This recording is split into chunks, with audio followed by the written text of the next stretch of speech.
Welcome to Coffee with Bridget, and today's coffee is Dutch Brothers OG Medium Roast, and it is pretty yummy, and I'm drinking it out of my plain mug. Some days I just don't feel like having flavor, so this is one of those days, so I have the medium roast for that, and you can tell this is not a punctured one, so I have more than one of these. And it's kind of fun because this is the mug from Coffee Girls, so you can tell this is, a picture that I took. It's interesting because on my Goodreads profile, someone went through all my books and gave them all 1-star reviews. I reported them, but they said that all my books were computer generated, and I'm like, no, they're not all AI. But trolls happen. Somehow I got a troll on my account. I'm not sure how. I don't know if they discovered me through Instagram or what happened, but yeah, it happened. And my Instagram journey has been really interesting. I've had, I'm at 444 followers, which is up 200 followers from before. So, my account is growing like crazy since I've joined Bookstagram. I try to post every day, which is interesting. It's interesting trying to come up with what to post, especially since there's an anti-AI campaign on Bookstagram. So it's like, do I just embrace AI and the people who like AI, or do I just try to be natural? I don't know.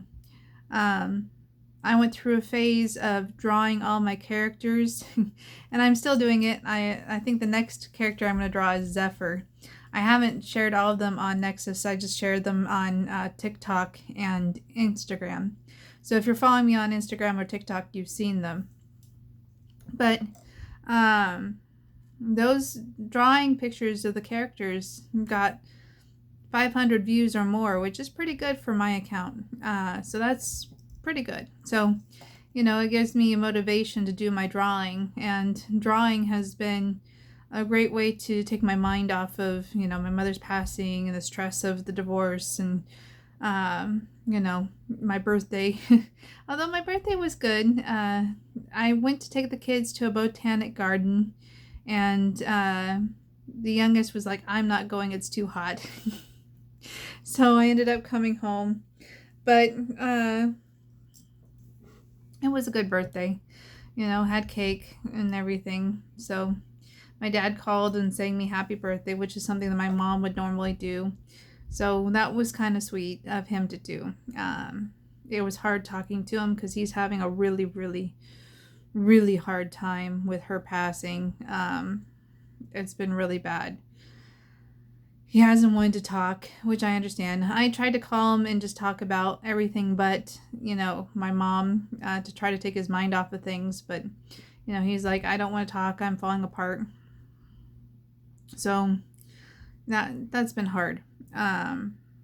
I was going to go out to Texas to see my dad, but he said, no, you need to stay home with those kids. I think the kids would have stressed him out a little bit too much, and I think that he didn't want me to come without the kids. So, yeah, it's a whole mess. But, like today, this morning, I went through and cleaned the house and did dishes and did different chores and caught up on things because I let it go for a few days because I was just, in a pity party. But, I did make movements towards positive things, like, having my book out there to review. And I got some good reviews, and I am so proud of that. I am so excited that people are stepping into Morosis and reading about my world. Like, Morosis is something that's lived in my head for so long, and it's such a passion project for me, and it is something that I am, I released a little short that was like, my greatest wish is to have fan fiction. Like, I would love to see people take off with Morosis and do their own thing. Because it's such a big world and it is so developed and there's so much to it. I do have 2 books planned to write after these books are promoted. I just, you publish 9 books in a year and a half, and it's like there's a lot of marketing to do. There's work to do. And so, I will be rewriting The Huntress. I release The Huntress on Inkit, had it as a whole thing, and it didn't mesh well with the main series, Marosa's Saga. So I'm going to rewrite it, which I'm excited about. That will be a different saga, I think. I may write more than one book about the Huntress, but we'll see. And I don't know how long they're going to be. So my writing style has changed. You can tell the difference between Morosis and the Lady of the White Shield. It's just I'm not as wordy, and the world is developed enough that I feel like, and the Lady of the White Shield, the difference between Brittany and Nezra is Brittany is coming into the world, so she's learning about it, she's discovering it, so the exposition and the descriptions and the explanations fit into it naturally, whereas Nezra was born into Morosis. So Nezra is like, I know exactly what's going on here, I belong here, I had to imply things as opposed to tell things. So it was a very different story to write. And plus it was from the masculine perspective, which does not come naturally since I am a girl. So I think that I kind of, did a decent job on that. One of the reviews that came through said that the manuscript was all over the place. One moment he was a young boy who was, inexperienced and, getting help. And the next moment he's this epic hero. And I'm like, well, we did kind of explain how it got to that point. And it was saying that,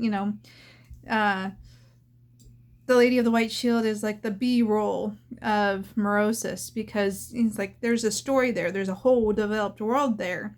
But I'm not getting the whole story. And it's like, yes, you need to read Morosis, The Bloodstone, and Echoes of Niklos. And then you'll, like, the Lady of the White Shield is explained more. Like, there's so much more. Like, in a lot of ways, the Lady of the White Shield foreshadows different things in the Morosis Saga. It gives a history to them, gives the purpose of them, than the beginning story. So what happened is when I was writing the Morosis Saga, I wrote back histories for everything, including characters and places.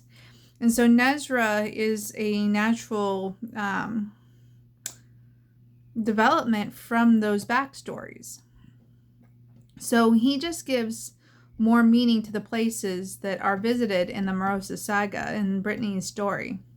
Well, it's really Brittany and Raya's story, because by book 3, Raya is one of the main characters.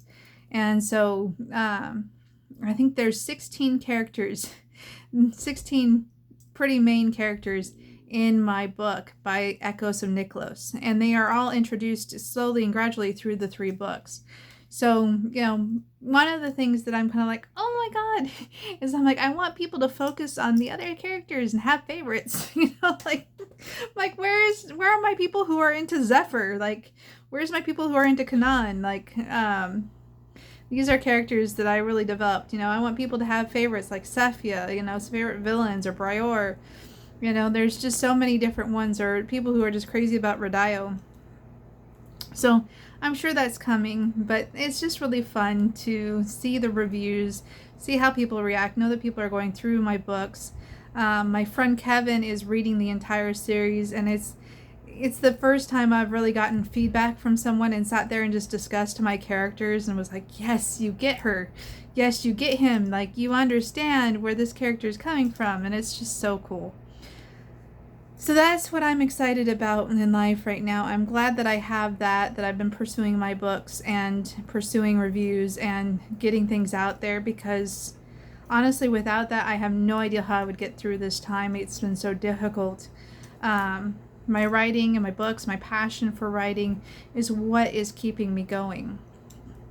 So, yeah, that's a little bit of my journey, It's been an emotional roller coaster of a week, but things are, as good as could be expected. And I'm focusing on the positive and not the negative, and I'm focusing on gratitude. And that makes all the difference. So I hope you enjoyed this coffee with Bridget. I know it was kind of a little bit all over the place, mostly talking about reviews of my books, but that's what I'm excited about. So I hope you enjoyed. Take care and bye for now.